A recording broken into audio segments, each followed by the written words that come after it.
Kale Varro had grease under his fingernails and exhaustion in his bones when he stumbled into the grand atrium of Orbital Station Tyrus 7. He had been awake for 16 hours straight, buried deep inside the engine core of a broken cargo hauler that nobody else wanted to touch. The ship belonged to a human trader who could not afford the fancy alien repair bays, so Kale had done what he always did.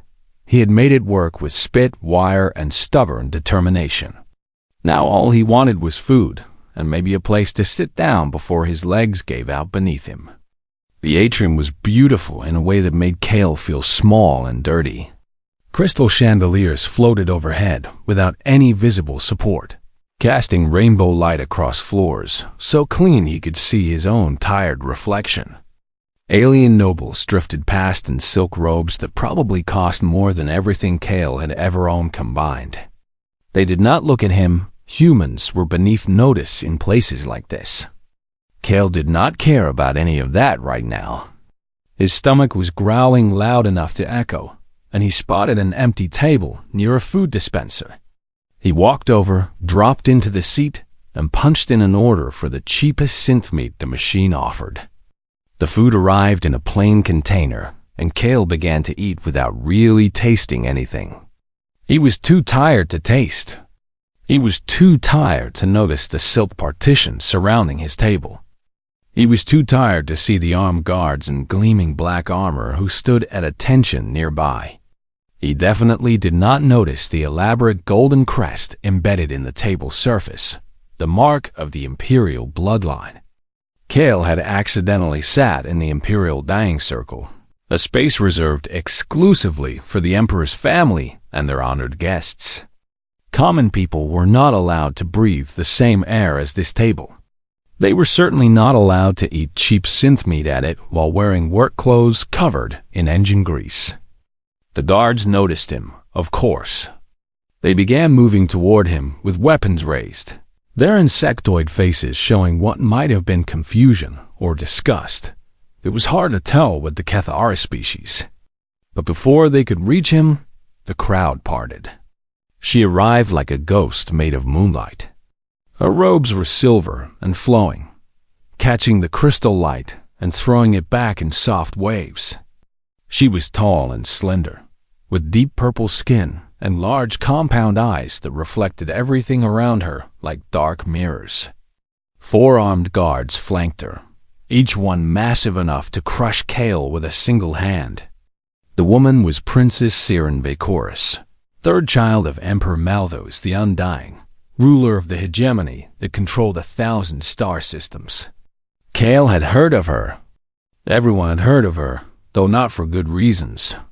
The aliens of the hegemony communicated through bioluminescent vocal cords that created sound and light at the same time.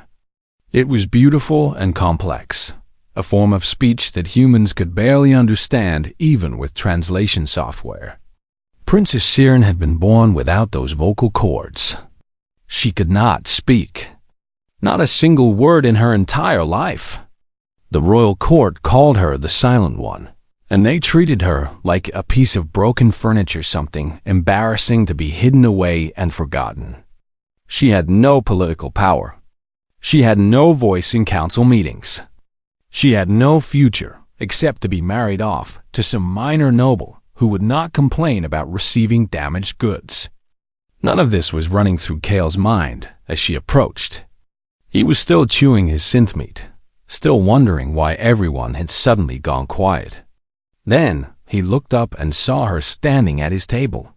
Their eyes met. Her compound gaze was impossible to read, but Kale got the strange feeling that she was just as surprised as he was. Maybe even more surprised. When was the last time someone had simply stayed seated in her presence instead of throwing themselves to the ground? One of her guards stepped forward, drawing a blade that hummed with energy. "Human filth," the guard snarled through a translator device. "You dare defile the Imperial table with your presence? You will die for this insult." Kale finally understood how much trouble he was in. His heart slammed against his ribs, and the synth meat turned to ash in his mouth. He should beg. He should grovel. He should do whatever it took to survive the next 30 seconds. But Cale Varro had never been good at doing what he should. Maybe it was the exhaustion. Maybe it was some deep human instinct that refused to bow. Or maybe he just looked at the princess and saw something familiar in her eyes, the loneliness of someone who had spent their whole life being overlooked. He swallowed his food, wiped his mouth with the back of his hand, and gestured to the empty seat across from him. "You look like you have had a long day too," he said. "Want to sit down?" The guard raised his blade higher. "I will cut out your tongue for speaking to." The princess raised her hand. It was a small gesture, almost delicate, but the guard froze instantly. His blade stopped mid-swing. Every guard in the area went still like statues. Siren looked at Cale for a long moment. Then, slowly, she pulled out the chair across from him and sat down. The entire atrium held its breath. Nobles stared with wide eyes. Servants dropped their trays. Somewhere in the distance, someone fainted with a soft thump. Cale pushed the bread bowl toward her. "I cannot promise the food is any good," he said, "but it is warm, and sometimes that is enough." The princess tilted her head. Her compound eyes caught the light, and for just a second, Cale thought he saw something flicker in them, curiosity, maybe, or amusement. She reached out and took a piece of bread. And just like that, the most unusual dinner in Tyrus 7 history began. A human mechanic covered in grease and a silent princess wrapped in silk, sharing a meal at a table that could have started wars. Cale did not know it yet, but his life had just changed forever. He had sat at the wrong table, and nothing would ever be the same. The guards watched in stunned silence. The nobles whispered behind their hands.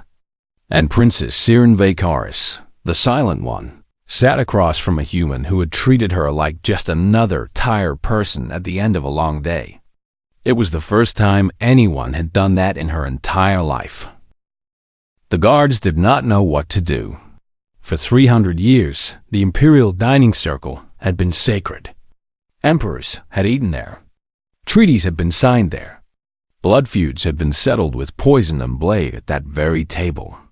And now a filthy human mechanic was sharing bread with the princess, as if they were old friends meeting for lunch. The head guard, a massive Kethari warrior named Vorath, kept his hand on his weapon. His translator crackled with barely contained rage as he watched the scene. Every instinct told him to drag the human away and execute him in the recycling bay. But the princess had given her command. A raised hand meant silence and stillness, and even Vorath would not disobey. Cale knew he should be terrified. He knew he should keep his mouth shut and pray for survival. But something about the princess made him forget all of that. She sat across from him with perfect posture, her silver robes pooling around her like liquid metal, and yet she looked so alone. Even surrounded by guards and servants and watching nobles, she seemed like the loneliest person Cale had ever seen. So he did what humans do, he talked. "I spent all day fixing a cargo hauler," he said, chewing another piece of bread. "The engine coupling was completely burned out. Whoever designed that ship should be arrested for crimes against mechanics. I had to rebuild the whole thing using parts from 3 different vessels." The princess watched him. Her compound eyes gave nothing away, but she did not look bored. She did not look offended. She looked like someone who had never been spoken to so casually in her entire life. Cale kept going. He told her about his workshop on the lower levels of the station. He told her about the human traders who could not afford fancy repairs and came to him instead. He told her about Earth, the planet where his grandparents had been born, a little blue world that most aliens considered primitive and unimportant. "Humans make a kind of music called jazz," he said, gesturing with his bread. "It is messy and unpredictable, and half the time the musicians are just making it up as they go. The Kethari think it sounds like engine noise. But I love it. There is something beautiful about creating something new in the moment, you know? The princess tilted her head. Then she reached into her robes and pulled out a slim device, a light tablet that glowed softly in her hands. Her clawed fingers moved across the surface with incredible speed, and words appeared in the air between them. "I have never heard jazz," the floating text said. "But I think I understand what you mean about creating something new. When I write, I feel the same way." Kale stared at the words. Then he looked at the princess with new understanding. She could not speak, but she could write. She had been communicating this whole time, with everyone who cared enough to wait and read. But how many people had ever given her that chance? How many had simply talked over her or ignored her or walked away before she could finish a sentence? "You write?" Kale asked. "What kind of things?" The princess paused. Her fingers hovered over the tablet. For a moment, Kale thought he had crossed some invisible line. Then the words appeared again, slower this time. "Everything," she wrote. "Poetry, stories, ideas about how the hegemony could be better. I have filled thousands of pages, but nobody has ever read them. Why would they? I am the silent one. I have nothing important to say." The bitterness in those words hit Kale like a punch to the chest. "That is stupid," he said bluntly. The guards tensed. Voreth's blade hummed louder. But the princess held up her hand again, and her eyes stayed fixed on Kale. "Where I come from," Kale continued, "not being able to speak does not mean you have nothing to say. Humans have dozens of ways to communicate. We have writing, just like you are doing now. We have sign language, where people talk with their hands. We have expressions and gestures and touch. Some humans cannot hear, and they communicate just fine. Some humans cannot see, and they read with their fingers. We figure it out." He leaned forward, his voice growing more passionate. "The problem is not that you cannot speak. The problem is that nobody bothered to listen. They looked at you and saw something broken, but you are not broken. You are just different. And different is not the same as less." The princess was very still. Her tablet sat forgotten in her hands. For a long moment, she simply stared at Kale with those dark mirror eyes. Then her shoulders began to shake. Voreth surged forward, certain that the human had somehow hurt her. But then he stopped, frozen in confusion. The princess was not crying. She was not in pain. She was laughing. It was silent, of course. She could not make a sound. But her whole body shook with it, and her eyes sparkled with something that none of her guards had ever seen before. Joy, pure, unexpected joy. Kale grinned. "Was it something I said?" Her fingers flew across the tablet. "Nobody has ever spoken to me like that. Nobody has ever told me I am not broken. I have waited my whole life to hear those words, and they came from a human mechanic at the wrong table." "Wrong table, right conversation," Kale replied. "Sometimes the universe knows what it is doing." They talked for another hour. Kale shared more stories about Earth and humanity and the strange, stubborn, wonderful species he belonged to. Siren wrote about her life in the palace, the loneliness and the silence, and the way everyone looked through her instead of at her. She wrote about her dreams of making the hegemony a better place, dreams that nobody had ever asked to hear. When the meal finally ended, the princess rose from her seat. The guards formed around her instantly, eager to take her away from this bizarre situation. But before she left, Siren placed something on the table, a small data chip that glowed with soft blue light. "Coordinates," she wrote on the tablet, showing him the words. "And an open invitation. I would like to hear more about jazz.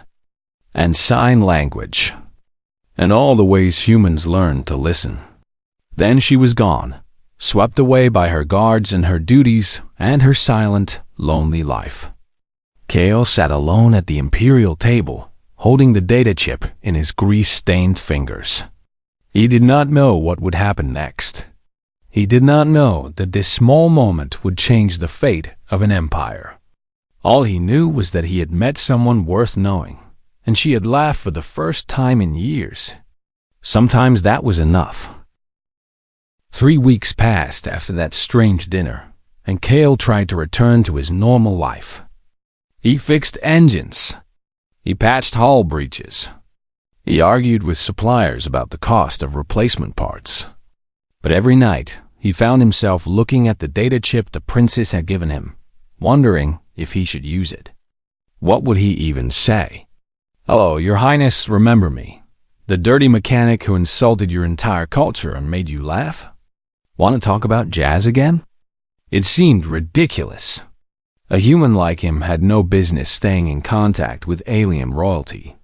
The smart thing would be to forget the whole incident and be grateful he had not been executed. But Cale had never been very smart. He was in the middle of rewiring a shuttle's navigation system when his personal communicator buzzed with an incoming message. The signal was heavily encrypted, routed through a dozen different relay stations to hide its origin.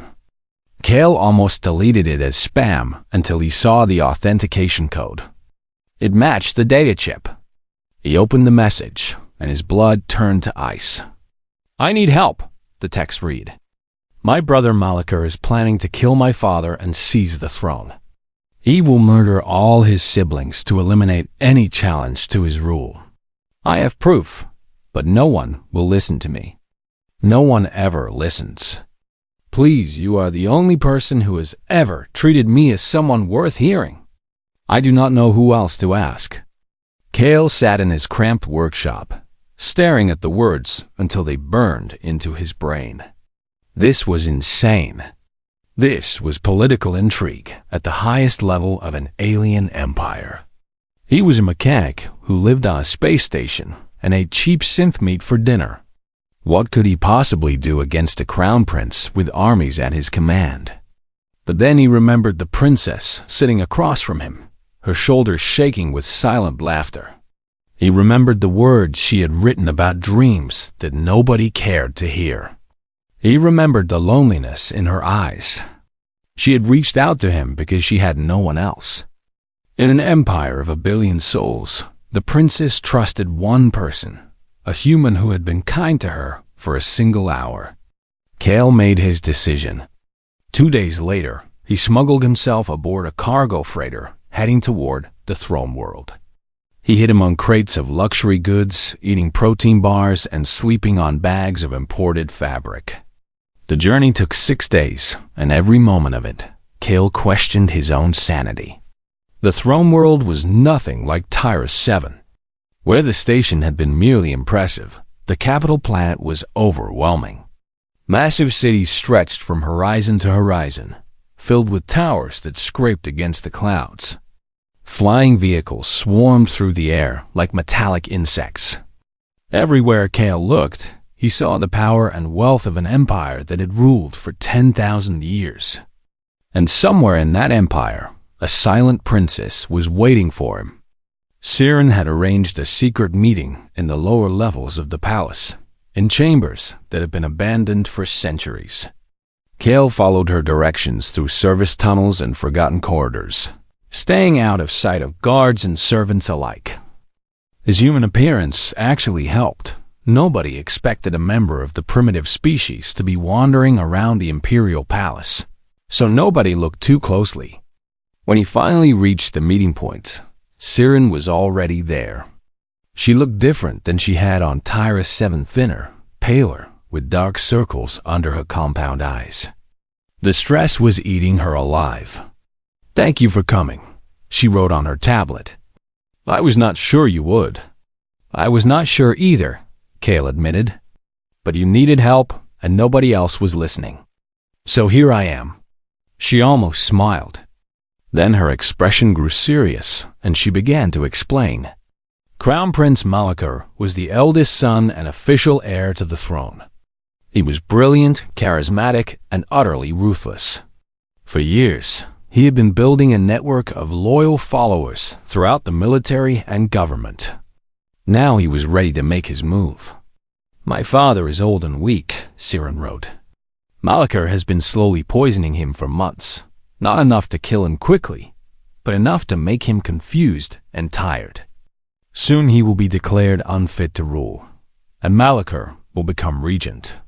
Then the real killing will begin." She showed Kale the evidence she had gathered: recordings of secret meetings, financial records showing payments to assassins, messages between conspirators planning the death of every other heir. It was damning proof that would destroy Malachar completely if it reached the right people. "Why not give this to your father?" Kale asked. "I tried. His advisors turned me away. They said the emperor was too busy to read the ramblings of his silent daughter. They did not even look at what I had brought." The bitterness in her words was overwhelming. She had tried to save her family, and they had dismissed her without a second thought. "What about your other siblings?" Kale pressed. "My brothers think I am a fool. My sisters barely know I exist. And some of them may already be working with Malachar. I cannot tell who to trust." She looked at Kale with desperate eyes. "You are the only one who ever listened to me. You are the only one who might believe me." Kale ran his hands through his hair, trying to think. He was just a mechanic. He knew nothing about politics or assassination plots or saving empires. But he knew about fixing things that seemed broken beyond repair. He knew about finding solutions when everyone else had given up. "All right," he said finally. "We need to get this evidence to your father directly, without going through his advisors. We need to expose Malachar before he can act. And we need to do it without getting killed in the process." "That sounds impossible," Siren wrote. Kale smiled grimly. "Humans specialize in impossible. We have been surviving things that should have killed us for thousands of years. One more impossible situation will not make much difference." He looked at the princess, this lonely, overlooked woman who had discovered a conspiracy that threatened her entire family. She had no voice, no power, no allies except for a human mechanic with dirty fingernails and a stubborn streak. But she had something else. She had courage and intelligence, and a lifetime of watching from the shadows. She knew this palace better than anyone. She knew its secrets and its weaknesses. Together, they might actually have a chance. "Let us get to work," Kale said. "We have an empire to save." The next 5 days were the most dangerous of Kale's life. He and Siren moved through the palace like ghosts, gathering more evidence and building a network of allies. The princess knew every forgotten passage and hidden chamber in the ancient structure. She had spent decades exploring while everyone ignored her. Now that knowledge became their greatest weapon. They found allies in unexpected places. The palace was full of people that the nobility overlooked: servants who cleaned the floors, cooks who prepared the meals, technicians who maintained the ancient systems. These invisible workers had suffered under Malachar's cruelty for years. They had been beaten and humiliated and treated like objects. And when the silent princess came to them with a human at her side, asking for help, they were ready to listen. "Malachar thinks he is untouchable," Siren wrote to a gathering of servants in a hidden basement. "He thinks the voiceless have no power. But we are everywhere. We see everything. And together, we can bring him down." Kale watched with amazement as the princess transformed. In the palace above, she was dismissed and forgotten. But down here, among the people who understood what it meant to be overlooked, she was a leader. Her words delivered through her tablet, read aloud by servants who had learned to wait for her, carried the weight of years of silent observation. But Malachar was not blind. His spies were everywhere, and they soon realized that something was wrong. The crown prince sent his personal assassins to hunt down whoever was spreading discord among the lower classes. The first attack came without warning. Kale was alone in a supply corridor, carrying encrypted data chips filled with evidence, when three figures dropped from the ceiling. They moved like liquid shadows, their bodies wrapped in light-bending cloaks that made them nearly invisible. Each one carried a blade designed to kill silently and without trace. Any normal person would have died in seconds. But Kale was human, and humans had survived ice ages and plagues and world wars. They had crawled out of disaster after disaster through pure, stubborn refusal to die. And Kale had grown up in the rough lower districts of human space, where fighting dirty was the only way to survive. He did not try to match the assassins in skill.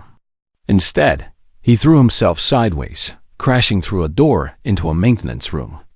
The assassins followed, smooth and confident, and that confidence cost them. Kale had spent his whole life working with machines. He knew how they operated, how they could fail, and how to make them do both. His hands found a power coupling on the wall and ripped it free. Sparks exploded outward, filling the room with blinding light and crackling energy. The assassin's cloaks shorted out, revealing them fully. In that moment of confusion, Kale grabbed a heavy wrench from a tool rack and swung with all his strength. The first assassin went down with a cracked skull. The second lunged at him, but Kale ducked under the blade and drove his elbow into the alien's throat. The third assassin raised her weapon and then collapsed as a maintenance drone slammed into her from behind. Kale had rewired the drone 3 seconds earlier, turning it into an improvised projectile. He stood among the fallen assassins, breathing hard, his hands shaking with adrenaline. This was real. This was actually happening.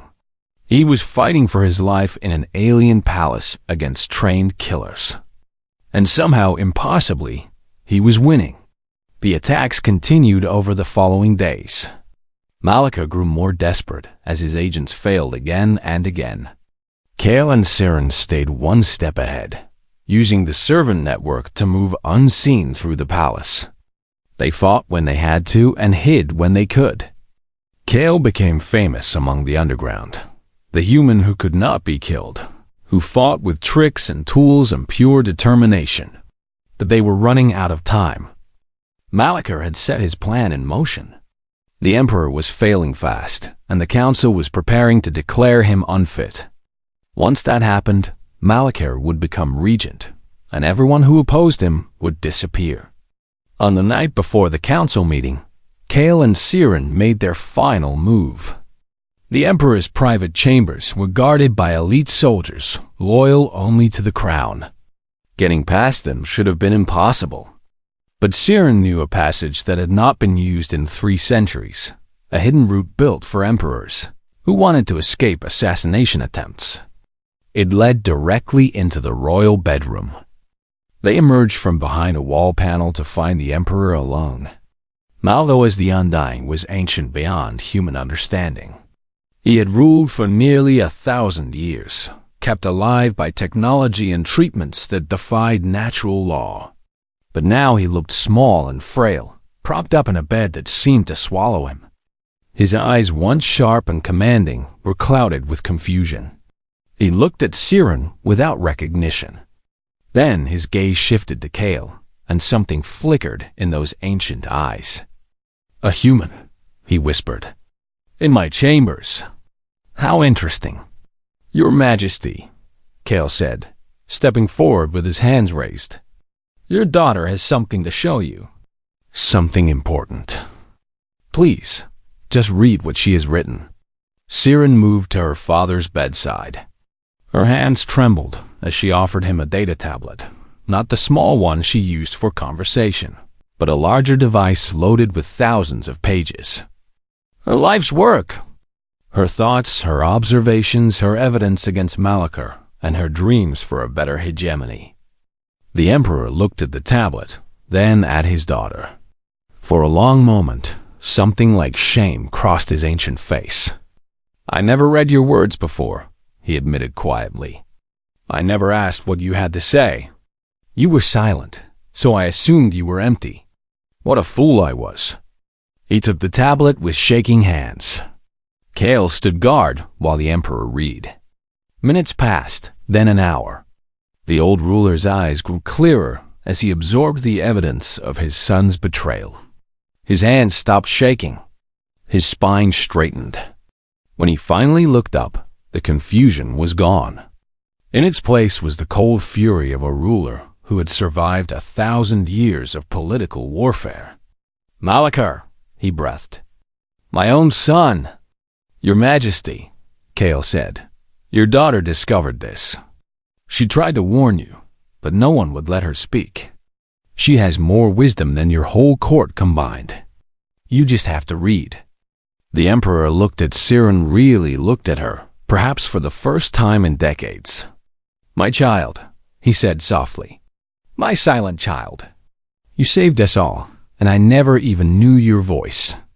Siren's eyes shimmered with tears she could not shed. She wrote one word on her small tablet and showed it to her father. "Father," it said, and the old emperor wept. The fall of Crown Prince Malachar was swift and absolute. When dawn broke over the throne world, imperial guards stormed his chambers. They found him surrounded by conspirators, preparing for the council meeting where he planned to seize power. The evidence Siren had gathered was undeniable recordings of his confession, financial trails leading to assassins, and the testimony of dozens of servants who had witnessed his cruelty. Malachar raged and screamed as they dragged him away. He cursed his father for being weak. He cursed his siblings for being obstacles. And most of all, he cursed his silent sister, the broken princess who had destroyed everything he had built. "She is nothing," he howled. "She cannot even speak. How could she defeat me?" But the guards were no longer listening. The crown prince who had terrorized the palace for decades was now just another prisoner, and no one wept for his fall. The next few weeks brought chaos to the hegemony. The conspiracy had spread deep into the government and military, and rooting out Malachar's allies took time and blood. But the emperor, revitalized by purpose and fury, led the purge personally. He was no longer the confused old man his enemies had dismissed. He was Maldois the Undying, and he intended to live up to his name. And through it all, Princess Siren stood at his side. The court did not know what to make of her. For decades, she had been invisible, a silent shadow that drifted through the palace without purpose or importance. Now suddenly she was attending council meetings, offering advice through her tablet, and receiving the emperor's full attention. It was as if she had transformed overnight from a ghost into a person. Of course, she had always been a person. She had always had thoughts and dreams and wisdom to share. The only thing that had changed was that someone was finally listening. Kale stayed in the palace as Siren's guest, though he felt wildly out of place. He was still just a mechanic, more comfortable with engine grease than political intrigue. But Siren wanted him nearby, and so he stayed watching with amazement as the woman he had met at the wrong table became someone who could change the galaxy. 3 months after Malachar's arrest, the emperor made an announcement that shook the hegemony to its core. He named Princess Siren as his heir. The reaction was immediate and explosive. A silent empress? The idea was unthinkable. How could she command armies if she could not speak? How could she address the people? How could she negotiate with foreign powers? The nobility erupted in outrage, demanding that the emperor choose one of his other children, anyone who could actually open their mouth and make sounds. The emperor listened to their complaints with cold patience. Then he spoke. "I have ruled this empire for 1,000 years, he said. "In that time, I have heard millions of words from advisors and generals and politicians. Most of those words were lies, or flattery, or empty noise meant to fill the silence. My daughter cannot speak, but she has never wasted a single word. Everything she writes has meaning. Everything she observes has value. She sees what others miss because she has spent her life watching and listening while everyone else was too busy talking." He gestured to the data tablet in Siren's hands. This woman saved my life and my throne. She uncovered a conspiracy that none of my speaking advisors detected. She built a network of allies that my speaking generals overlooked. She did all of this without saying a single word, because words are not what make a leader. Wisdom is, courage is, and my daughter has both in abundance. The court fell silent. 1 month later, Serin's coronation was held in the grand chamber of the imperial palace. Thousands of nobles and dignitaries gathered to witness the impossible, the crowning of a silent empress. But Sirin had a surprise for them. She walked to the speaking platform, her silver robes flowing behind her. The crown of the hegemony gleamed on her brow, ancient and heavy with the weight of 10,000 years. She looked out at the assembled masses, and then she gestured to someone standing at the edge of the stage. Kale Varro stepped forward. He was dressed in simple clothes, nothing fancy or noble. He was still the same mechanic who had sat at the wrong table and shared bread with a lonely princess. But now he held a tablet in his hands, Siren's tablet, loaded with her coronation speech. "I have been silent my whole life," Kale read, his rough human voice echoing through the chamber. "But I have never been empty. I have watched this empire from its shadows, and I have seen its cracks. I have watched this empire from its shadows, and I have and I have seen its cracks. I have observed the corruption that speaking politicians hide with pretty words. I have witnessed the suffering that speaking generals ignore because it does not affect them." The crowd listened in stunned silence. I do not need to speak the lead. I need only to listen something this court has forgotten how to do. From this day forward, I will be your empress. I will hear every voice, especially the ones that have been ignored. I will read every word, especially from those who have been silenced. And I will judge by actions, not by speeches. Kale paused, letting the words sink in. Then he read the final line. "I am Sirin Vacoris, the Silent Empress, and I will give voice to all who have none." The chamber erupted not in protest but in cheering. The servants and workers who filled the back rows roared their approval. They had been voiceless too, and now one of their own sat on the throne. In the years that followed, Empress Sirin transformed the hegemony. She reformed laws that had oppressed the weak.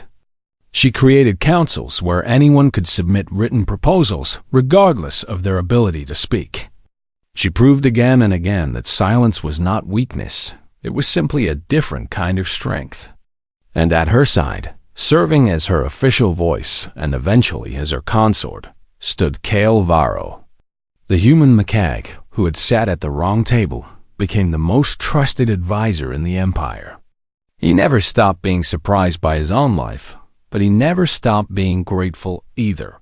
Humanity's reputation in the galaxy shifted forever after that. They were no longer the primitive species from a backwater world. They were the people who had looked at someone broken and seen someone whole. They were the species that treated a silent princess like a person worth knowing. And it had all started because a tired mechanic had pushed a bread bowl across a table and said the simplest words in any language. "You look like you have had a long day. Do you want to sit down?" Sometimes the smallest kindness could change everything. Sometimes the wrong table was exactly the right place to be.